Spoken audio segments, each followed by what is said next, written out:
English, reasoning और math की पहले से ही जो चल रही थी उसमें आज मैथ में हम डीआई करने जा रहे हैं।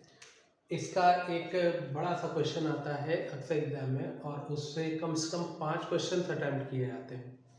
आज हम डीआई को थोड़ा सा एनालिसिस कर लेंगे कि क्या है डीआई और फिर उस पर बेस्ड क्वेश्चन अटैम्प्ट करेंगे। तो आज का टॉपिक है डीआई, उसे हम शुरू करते हैं।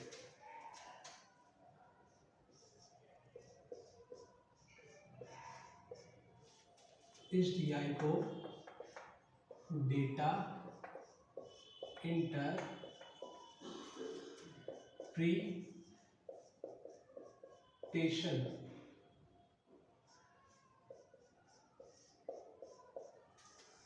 ये है, और अगर हम इसे हिंदी में देखें तो इसे कहा जाता है डेटा व्याख्या।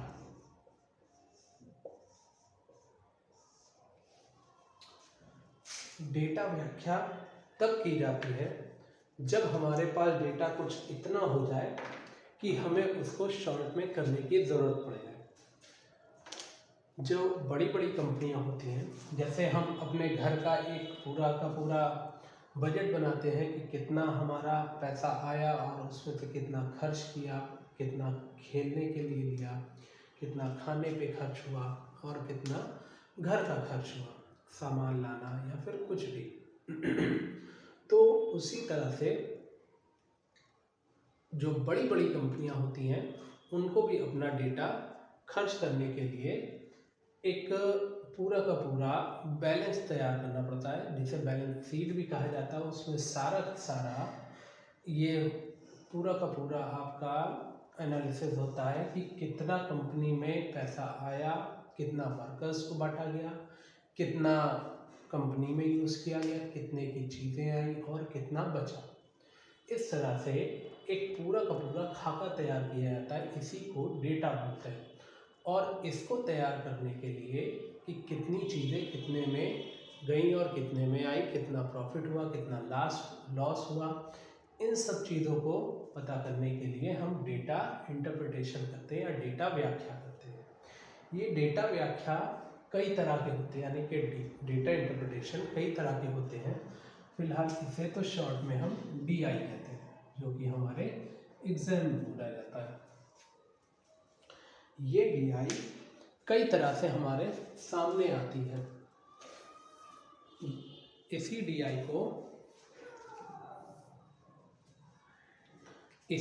को हम अलग अलग नाम से भी जानते हैं और उन्हीं नामों को यहाँ पर लिखते हैं। जो पहला होता है, जो डीआई पहली तरह की होती है, उसे हम बार टाइप की बोलते हैं। ये बार डायग्राम होता है।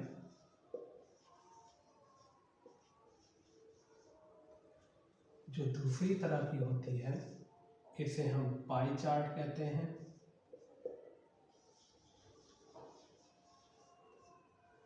इसी तरह से एक और बनता है, उसे हम लाइन ग्राफ कहते हैं।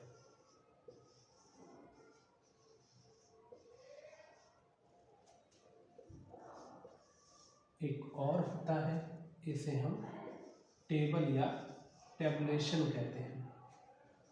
आप ग्राफ भी कह सकते हो। उसके बाद कुछ मिक्स्ड डीआई आती हैं, इसे मिसलेनियस डीआई भी कहते हैं।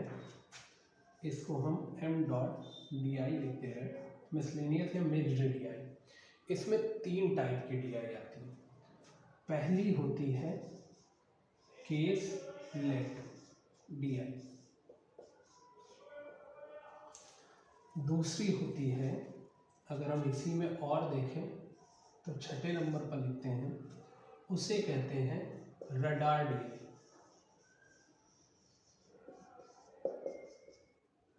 और एक और बचती है, वो होती है अरिथमेटिक डीआई।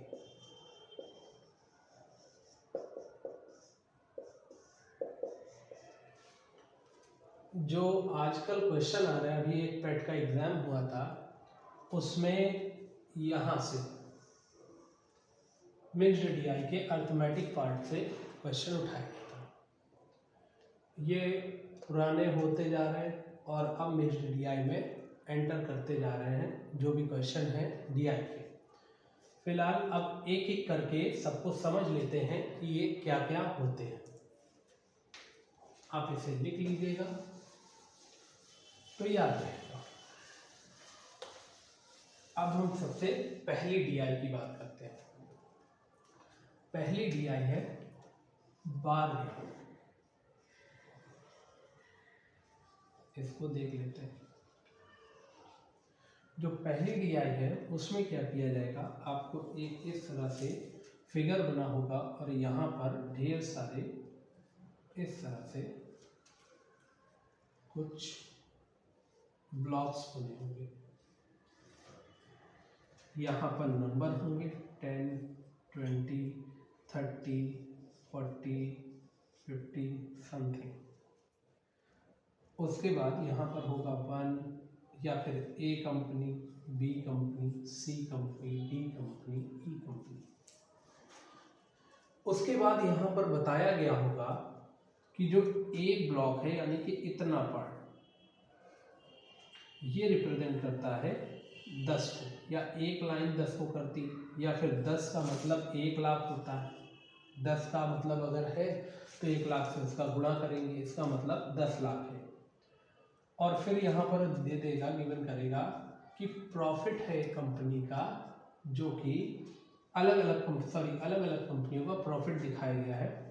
एक 2009 के अंदर ऐसे बताया जाए तो पूछा जाएगा सबसे ज़्यादा प्रॉफिट कितना है। जितना ज़्यादा ये होता जाएगा उतना ज़्यादा प्रॉफिट हो जाएगा। इसी में बोला जाता है कि इससे कम कितने ऐसे हैं जिनका प्रॉफिट हुआ, तो 4 है। इसके सबसे नज़दीक प्रॉफिट वाली कौन सी कंपनी है, तो वो बी है। इस तरह से क्वेश्चन होते हैं। नेक्स्ट देख लेते हैं। अभी इन सब के बारे में सबका एक एक क्वेश्चन कराते हैं। ये हो गई पहली डीआई। दूसरी डीआई ये बताई थी पाई चार्ट। इसमें एक गोला बना होता है, यहाँ पर कुछ ऐसे कटा होता है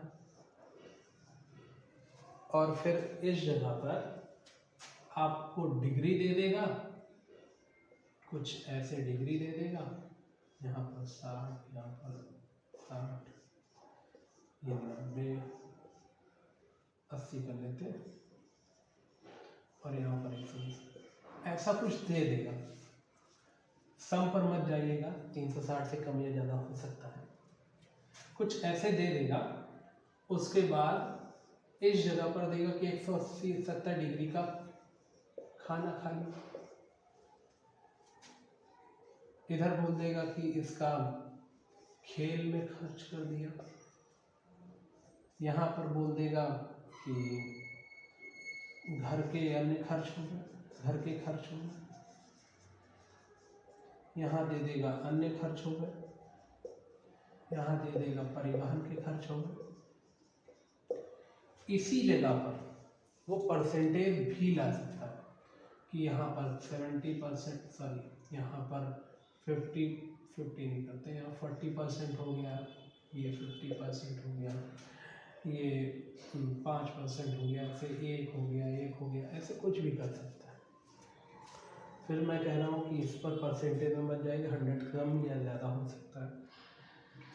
अभी केवल एक डेमो फॉर्म में आपको बता रहा हूँ कि किस तरह से क्वेश्चन आ सकते हैं। तो इसमें से आपको निकालना होता है कि कैसे किया जाएगा। खैर, अब चलते हैं नेक्स्ट डीआई।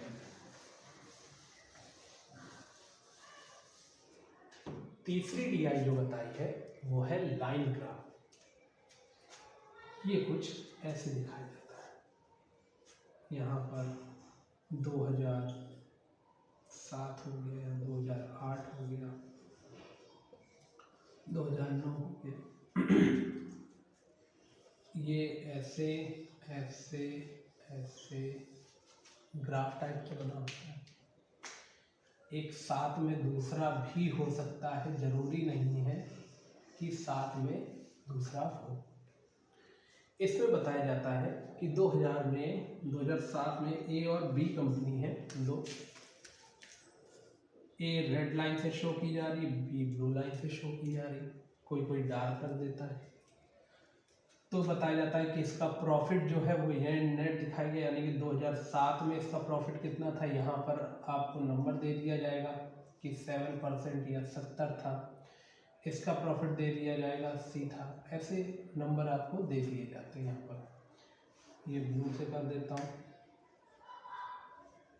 ये उसके बाद 120 था, ये 130 था, ऐसे करके नंबर दे दिया था। तो फिर उसमें पूछा जाता है कि इस 2007 में जो ए का प्रॉफिट था वो बी से कितना ज़्यादा था या कम था, उसको बाद में देखते हैं। फिलहाल ये लाइन ग्राफ का था।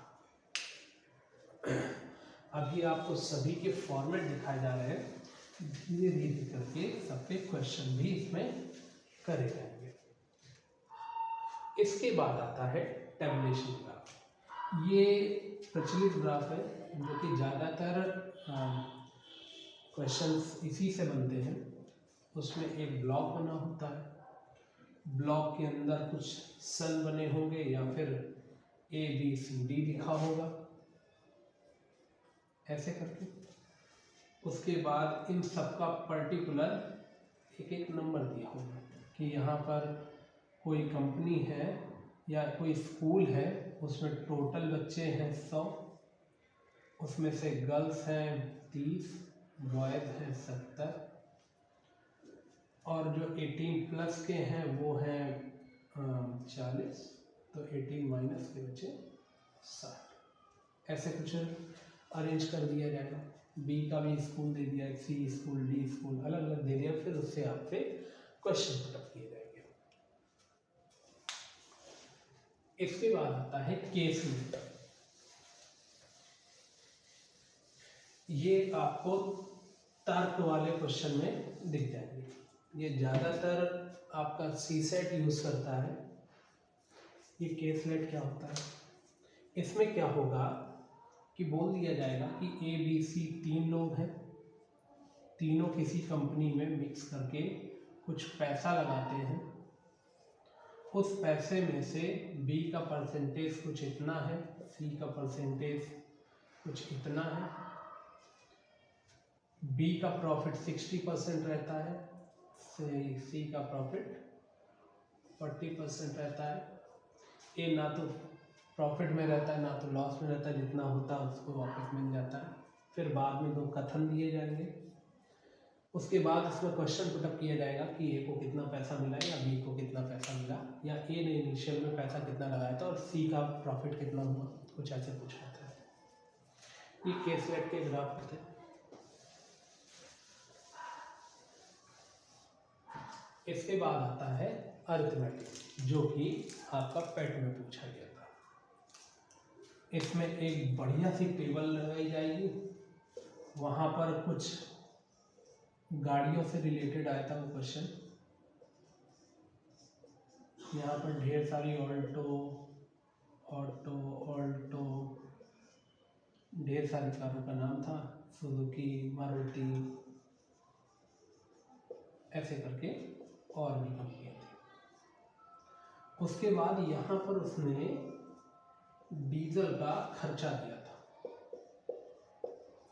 यहाँ पर स्पीड दी थी, यहाँ पर डिस्टेंस यानी कि दूरी दे दी थी, कुछ ऐसे दे दिया जाएगा। उसके बाद सब कुछ देने के बाद फिर क्वेश्चन पुटअप किया जाएगा किसी अदर फॉर्म में, जैसे कि यहाँ पर मुझे स्पीड मिल गई, डिस्टेंस मिल गई, तो टाइम पूछा जाएगा। ये 5 क्वेश्चन जो आगे बनाए जाएंगे वो टाइम पूछेंगे और एक का दूसरे से कंपेयर करते हुए पूछा जाएगा। कुछ ऐसे क्वेश्चन होते हैं इस अरिथमेटिक ग्राफ में। एंड फाइनल ग्राफ आता है रडार। ये अभी तक यूज़ नहीं किया गया है, आगे यूज़ किया जाएगा तो आपको कुछ आइडिया लग जाए। ये कुछ ऐसा होता है, ऐसा हो सकता है,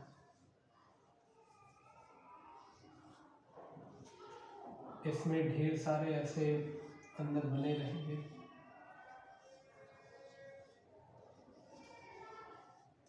उसके बाद बीच से पॉइंट रहेगा, इसको काट दिया जाएगा। यहाँ पर कुछ नंबर लिख दिए हैं 2 4 6 8 10। उसके बाद अलग अलग डेटा दे दिया जाएगा। यहाँ पर जैसे मान लीजिए इस जगह इसका दे दिया ए स्कूल है, और यहाँ पर ये बी स्कूल है, ये सी स्कूल है, डी है, E। उसके बाद इनका अलग अलग एक सेक्शन बना दिया जाएगा ऐसे करके।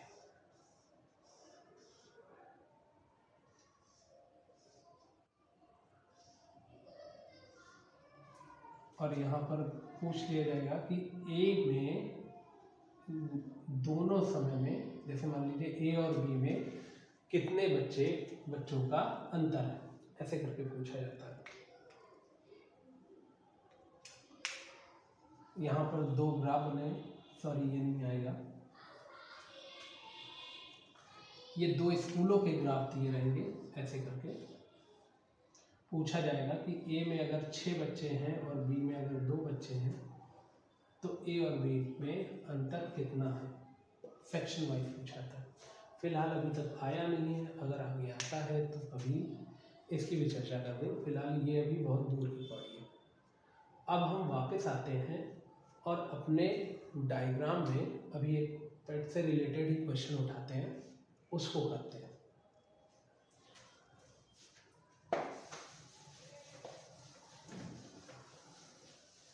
अगर आपको चार्ट ना समझ में आया हो, आप वीडियो रिपीट करके इसे दोबारा देख लीजिएगा तो वो चीज़ समझ में आ जाएगी।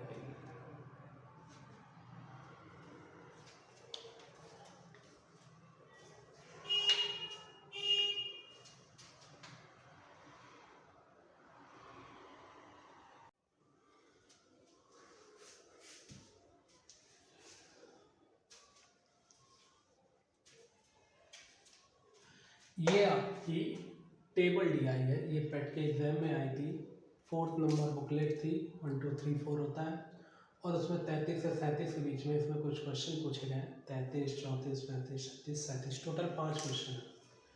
इसमें सबसे पहला क्वेश्चन था कि इस अवधि के दौरान कंपनी को प्रतिवर्ष ब्याज की औसत राशि कितनी चुकानी पड़ेगी। इसमें देखिए करना क्या होता है, यहाँ पर आपको जो इसका मेन मतलब मोटो है उसको पकड़ना होता है। ब्याज की बात की जा रही है इससे रिलेटेड, तो ब्याज ले लेंगे, और दूसरी है औसत राशि। क्या औसत का कुछ है, वो नहीं है, छोड़ देते हैं, बाद में देखेंगे इसे। जो पहले होता है उतनी चीज़ें पकड़ते जाते हैं। और अब यहाँ पर आते हैं इसके टोटल, पहले ब्याज औसत निकालना तो पहले टोटल निकालना पड़ेगा। जब तक टोटल नहीं निकाल लेंगे तब तक हम इसका औसत निकाल ही नहीं सकते हैं, और उस औसत को निकालने के लिए हमें इसका टोटल निकालना बहुत ज़रूरी होगा, वो निकालते हैं।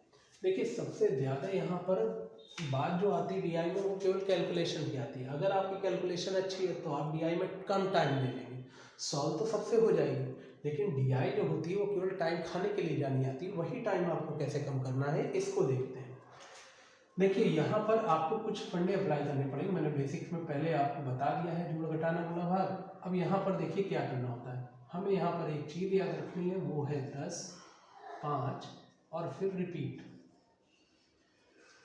इन तीनों का मतलब क्या है, पहले तो हमें 10 बनाना है, अगर 10 नहीं बन रहा है तो 5 बनाना है, या 5 का गुणज बनाना है, और अगर 5 भी नहीं बन रहा है तो जो रिपीट हो रहा है नंबर उसको बार बार जोड़ना है। चलिए इसको देखते हैं करके। पहले हम 10 बनाएंगे, 10 का मतलब अब यहाँ देखते हैं। देखिए यहाँ पर तो 10 बन नहीं रहा है, बन रहा है तो उसे ले लीजिए, 6 और 4 10 हो गया।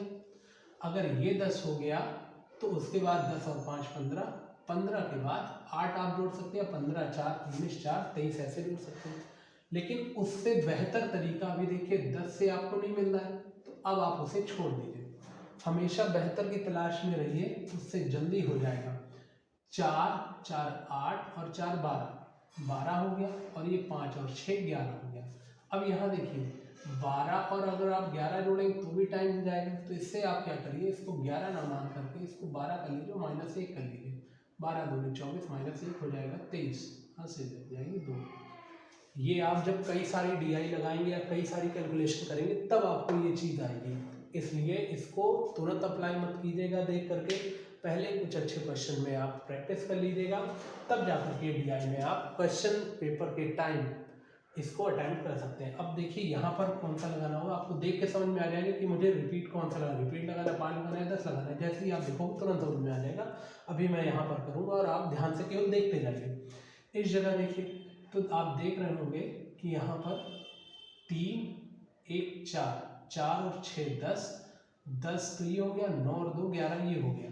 अब यहाँ आप देख रहे होंगे 10 वहाँ हो गया और 9 2 11 यहाँ हो गया, 10 और 1 11 हो गया। तो हम क्या करेंगे, इससे एक अलग कर देंगे, बाद में जोड़ लेंगे। 10 हो गया, 10 10 20, 1 11 21, 21 और 2 23 हो गया। अब यहाँ पर आप एक और चीज़ देखिएगा, आप क्या करते हैं, इन 2 लाइनों में तो खूब टाइम बचा लेते हैं, लेकिन उसके बाद इस लाइन में आप टाइम वेस्ट कर देते हैं। तो ऐसा क्यों? जब आप यहाँ 2 जगह लाइन में टाइम बचा चुके हैं तो फिर इसमें उसको वेस्ट क्यों करना, हम यहाँ पर भी बचाएंगे। यहाँ पर हम देखेंगे 10 में बनेगा ना, तो जल्दी 5 बनेगा, अगर बन रहा है तो वो ले लेते हैं। 3 2 5, 3 2 5, 5 5 10 और 1 11 और 2 13। तो यहाँ पर आ गया 133.3। अब चूंकि मुझसे औसत राशि पूछी गई तो टोटल हम नंबर देख ले रहे हैं, 1 2 3 4 5।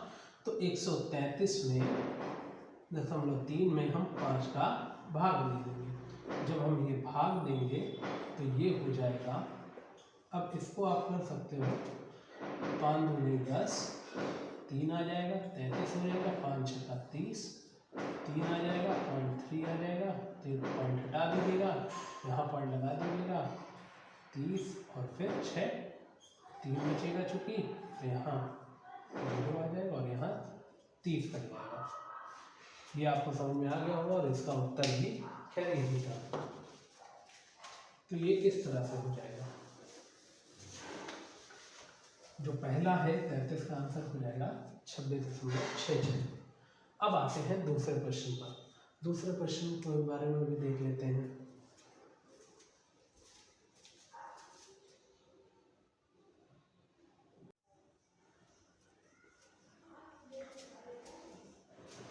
ये आपका सेकंड क्वेश्चन है। इसमें लिखा हुआ है, दी गई अवधि के दौरान कंपनी द्वारा भुगतान की गई बोनस की कुल राशि इस अवधि के दौरान भुगतान की गई वेतन की कुल राशि का लगभग कितना प्रतिशत है। क्वेश्चन को समझिए, वो आपका केवल और केवल टाइम खाना चाह रहा है, इसलिए आप अपना टाइम वेस्ट मत कीजिए। बस आप ये देखिए कि यहाँ पर बोनस, इससे वर्ड निकाला करिए, जो इससे वर्ड निकल जाए वो इसमें मिल जाए, बस वही उठाया करिए। इसमें लिखा है बोनस और यहाँ पर उसके बाद लिखा है वेतन, और जब कभी भी ऐसे लिख जाए कितना, तो इसका मतलब आपको प्रतिशत ही बताना है जो पहले है। अब यहाँ पर देखिए, इसमें एक और चीज़ आती है कि इसके द्वारा भुगतान की गई बोनस की कुल राशि, इसकी कितना है, जो कितना वर्ड इसमें जुड़ा हो जिस लाइन से, वो हमेशा नीचे जाएगा और जो पहले वाला है वो हमेशा ऊपर आएगा। आप यहाँ पर देखिए क्या करिए, जैसे ये मैं बताना आपको भूल गया कि अगर आप यहाँ कोई ऑफलाइन एग्जाम दे रहे हैं तो आप उसको जोड़ करके उसी के नीचे रख दीजिए जो चीज़ यहाँ पर है। अगर मान लीजिए उससे रिलेटेड कोई क्वेश्चन बनता है तो वो दोबारा उसी जगह से यूज हो जाएगा और आपको पता रहेगा आपने उसको कहाँ पर कितना जोड़ा था। यहाँ पर बोनस है तो मैं बोनस के नीचे बोनस जोड़ूंगा और वेतन के नीचे वेतन लिख दूंगा। तो अब बोनस जोड़ते हैं, फिर से वही करेंगे, पहले 10 बनाएंगे, नहीं बना तो 5 बनाएंगे, नहीं बना तो रिपीट करेंगे। तो यहाँ पर आप देख रहे होंगे 8 2 10, 6 4 10 10 20 हासिल 2। अब यहाँ पर देखते हैं इसके वाला, ये 2 आगे रख दीजिए क्योंकि आप इसमें जोड़ देंगे। आप हमेशा एक चीज़ ध्यान दीजिएगा, DI में ऐसे ही नंबर दिए जाएंगे जो कि 0 आसानी से बन जाए या फिर 5 बन जाए या फिर उसकी कैलकुलेशन ईजी हो जाए। अब वही चीज़ पहचानिए, 9 6 15, 15 5 20, 20 8 28, 28 और 2 30, तो वहाँ से 3 आ गई। अब यहाँ पर देखिए 2 चौको 8, 8 और 3 1 4, 8 4 12, 12 आ गई। तो यहाँ पर 12 आ गई, इसका मतलब ये पूरा जोड़ आपका 12 बना है।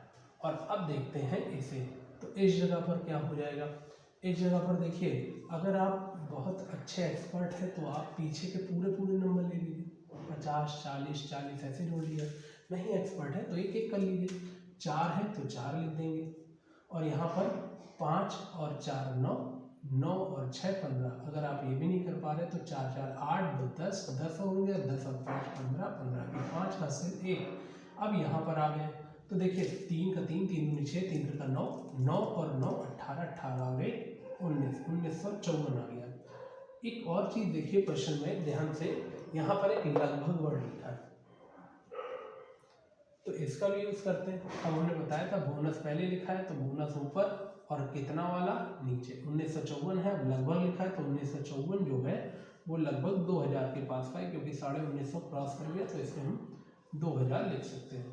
अब इसका परसेंटेज निकाल दीजिए, ऐसा हर बार होगा, ये दोनों कड़े आएंगे, 20 से 12 में जब भाग देंगे तो वो आ जाएगा 0.6, क्योंकि यहाँ पर ये पॉइंट लग जाएगा और 2 छम 12 लगेगा। अब क्लियर हो रहा होगा ये 0.6 कैसे आ गया। अब आते हैं इसके नेक्स्ट क्वेश्चन पर, इस चीज को आप रिपीट कर लीजिए।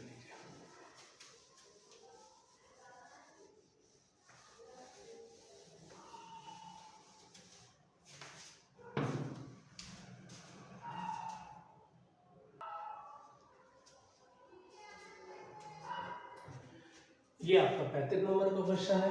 इसमें बोला जा रहा है 2011, फिर से वही बात, कितना वाली बात आ गई है, तो ये नीचे रहेगा और ये वाला ऊपर रहेगा।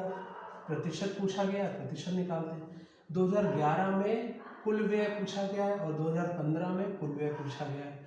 जब कुल व्यय की बात कर दी है तो पूरा व्यय मेरा इतना ही है, तो 11 और 15 का दोनों का सम निकाल लेते हैं। अब 2011 का यहाँ पर सम है तो इधर पर निकालेंगे, और 2015 का है तो वो इधर पर निकालेंगे। ये चीज़ आप जरूर लिखते जाइएगा, क्योंकि हो सकता है कुछ क्वेश्चन ऐसे होते हैं जहाँ पर दोबारा रिपीट हो जाती है।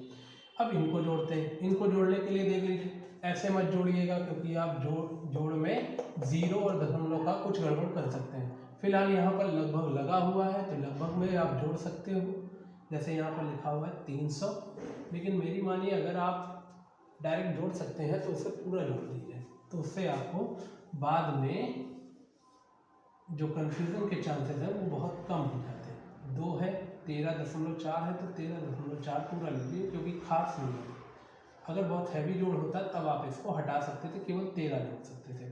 तो इस जगह आ गया है, ये 4 आ गया है, ये पॉइंट आ गया है, 2 3 5 और 5 10 आ गया। देखिए फिर से वही 10 बन गया है, 8 और 1 9, 9 1 10 आ गया है। असल फिर से एक आएगी, 3 और 1 4 और 1 5 आ गया। ये 500.4 हो गया, आप केवल 500 ले सकते हैं, तो यहाँ पर हम 500 कर देते हैं। अब इस जगह पर ये वाला आता है, इसको देख लेते हैं। तो 450 है, 152 है, 2.96, इसको आप 3 ले सकते हैं। और अगर आप यहाँ पर लिखना चाहें तो भी लिख सकते हैं, 39.4, 88.88। तो यहाँ पर अभी इसको 3 लिख लेते हैं, क्योंकि मुझे लग रहा था यहाँ पर 96, यहाँ पर 4 है, जुड़ जाएंगे, लेकिन बाद में मैंने देखा कि 96 और ये 40 है, 96 4 नहीं था, इसलिए इसको दोबारा लिख दिया। अब इसको सम करते हैं, इसको जोड़ लेते हैं। ये 0.4 है, लास्ट में लिखा रहने दीजिए, अगर जोड़ना हो तो वैसे 39 आप कर सकते हैं। इधर देख लीजिए, 9 और यहाँ 2 है, तो देखो 8 और 2 10, 9 3 12, 10 और 12 22, ऐसे 2। अब यहाँ पर देख लीजिए, 5 5 और 10, 10 और 11 21, 21 2 23, फिर 4 और 1 5, 5 और 2 7, ये आ गया 732, और यहाँ आ गया 500, तो हम 32 को हटा सकते हैं। अब देखिए ये 450 वाला था, यानी 2015 का था, ये 732 आया। तो आप क्या करिए, यहाँ पर 500 ऊपर रखना है, नीचे 700 रखना है, तो 100 लीजिए। इसको आप सॉल्व करेंगे तो 7 का भाग 5 में यानी 500 में दिया जाएगा। इसमें 7 7 49 आएगा, 1 बचेगा, 10 आएगा, 7 एकम 7 आएगा, लगभग 3 आएगा, 3 आएगा यहाँ पर, और 7 चौको 28, 71.4 आ जाएगी। लेकिन इसमें जो ऑप्शन दिया गया है वो 2 ऑप्शन है, एक है 70.33 और एक है 72.467। अब आप देखिए यहाँ पर अगर आपने कम किया है इस जगह पर, तो आपको आंसर में भी कम का ही लेना होगा, ज़्यादा का नहीं लेना होगा, क्योंकि आप कम का लेंगे तो उससे आसानी से आंसर आपका मैच कर जाएगा। और वैसे भी आपने अगर कम लिया है तो खर्चा भी कम ही होगा, ज़्यादा तो नहीं हो सकता ना। अब आते हैं नेक्स्ट क्वेश्चन पर, जो कि 36 नंबर है।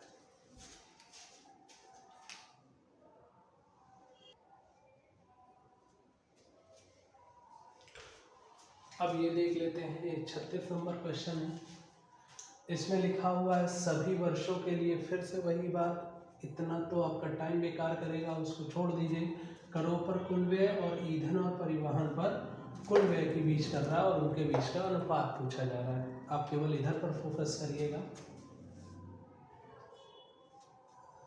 तो आपको जल्दी समझ में आ जाएगा कि मुझे कहाँ कहाँ पर क्या करना है। करों पर कुल व्यय की बात की, यानी कि कर मुझे जोड़ना है और इधर और परिवहन भी अभी नहीं जोड़ा गया, उसको भी जोड़ लेते हैं। तो वही करते हैं, पहले 10 बनाते हैं, नहीं होगा रिपीट करेंगे। तो यहाँ 5 और 5 10 आ गया है। अगर ऐसा नंबर मिल जाए तो हमेशा कैसे करना है कि 5 5 10 मिल गया, आप चाहो तो ऐसे जोड़ सकते हो और 16 26 हो जाएगी, या फिर आप ऐसे जोड़ सकते हो कि 2 सेम है 2 सेम है। अगर ऐसा है तो इनका डबल करना है। तो यहाँ 5 और 8 एक साथ जोड़िए, 5 और 8 13 होगा, 13 दूनी 26 होगा, 26 का 6 आएगा, हासिल 2 आएगी। और उसके बाद यहाँ पर जोड़ना है। तो इस जगह देखिए 7 और 7 आया, 8 और 8 आया, फिर से वही नंबर मिल गया। ये आप जल्दी जल्दी जब आप ज़्यादातर डीआई करने लगेंगे तब आपको ये समझ में आने लगेगा कि मुझे कौन कौन सा कैसे जोड़ना है। इस जगह पर 8 और 7 15 हो गया, 8 और 7 15 हो गया, यानी कि 15 दूनी 30 हो गया, 30 और 2 32 और 1 33 हो गया, ये 336 आ गया। आई थिंक सही होगा। 8 7 15 8 7 15 15 3 30 और 1 31, यहाँ पर नहीं, 30 और 1 31, 31 2 33, हासिल 3 आया है। अब यहाँ पर 1 है, 1 और 3 4 है, ये 436 हो चुका है। अब इसको जोड़ लेते हैं। इस जगह पर देखिए फिर से वही आया, 5 2 7 5 2 7 7 दूनी 14। ये आप जैसे ही आप डीआई में ज़्यादातर क्वेश्चन प्रैक्टिस कर लेंगे तब आपको ये चीज़ समझ में आने लगेगी कि मुझे किस तरह से जोड़ना है। अब यहाँ देख लेते हैं, 5 3 8 1 9 9 1 10, यहाँ पर 5 है, 5 और 1 6, ये 604 हो गया, ये 436 हो गया है। अब यहाँ पर करों की पहले बात की गई तो कर को पहले रखेंगे, 436, और यहाँ पर 604 ये बात। इसका सीधा सीधा अनुपात पूछा गया है, हम इसको काटेंगे, 2 से काटेंगे, 2 दूनी 4 2 एकम 2 2 9 2 अट्ठे 16, और यहाँ पर काटेंगे, 2 3 6 2 दूनी 4, यहाँ पर देखेंगे 2 एकम 2 1 आएगा, भाग नहीं जाएगा, 0 लगाएंगे, 2 9 18 हो जाएगा। उसके बाद 2 एकम 2 2 पंचे 10 और 2 एकम 2, 109/151 आ गया है। और ये किसी से और से डिवाइड नहीं होगा तो इसका डायरेक्टली आंसर भी दिया गया है 109/151, या ऐसे रेशियो में लिख सकते हैं ऐसे करके, ये आपका आंसर है।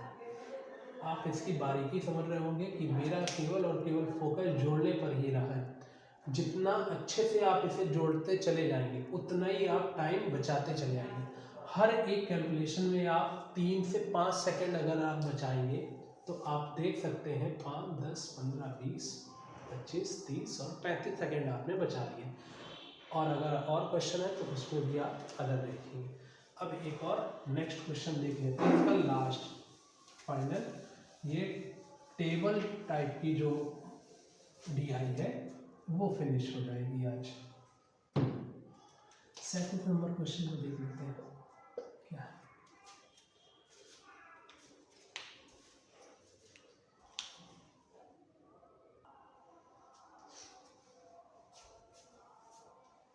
आप देख रहे होंगे, अब ये 37 नंबर क्वेश्चन है, इसका लास्ट है।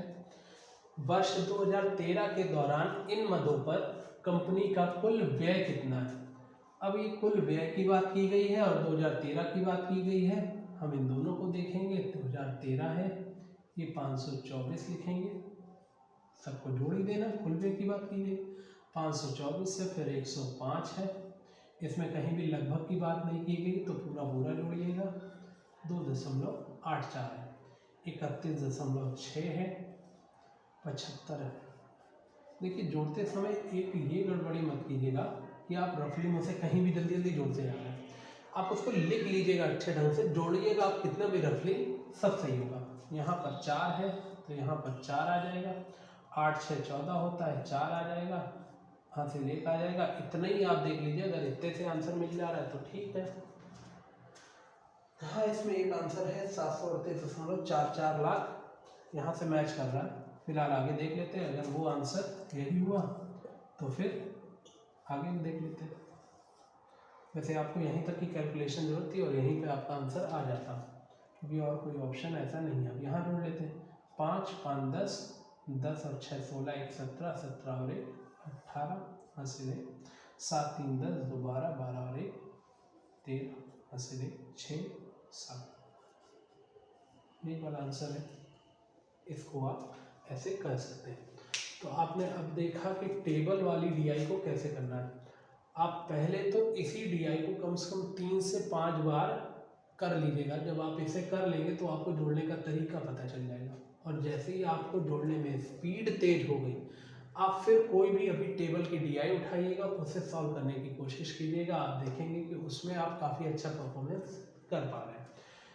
अगली वीडियो में आपको जब भी मैथ की लगेगी तो डीआई का नेक्स्ट लेवल जो कि पाई चार्ट था, उस पर आपको वीडियो एक तैयार कर दूंगा, और उसमें बता दूंगा कि उसमें परसेंटेज को या फिर डिग्री को कैसे कन्वर्ट करना है। तो वो डीआई का एक अलग सेक्शन हो जाएगा। आज की डीआई आपको समझ में आ गई होगी आई थिंक, और आज के लिए केवल इतना ही। इसके बाद नेक्स्ट क्लास आपकी पाई चार्ट में होगी, नहीं तो इंग्लिश या हिंदी में होगी। Thank you.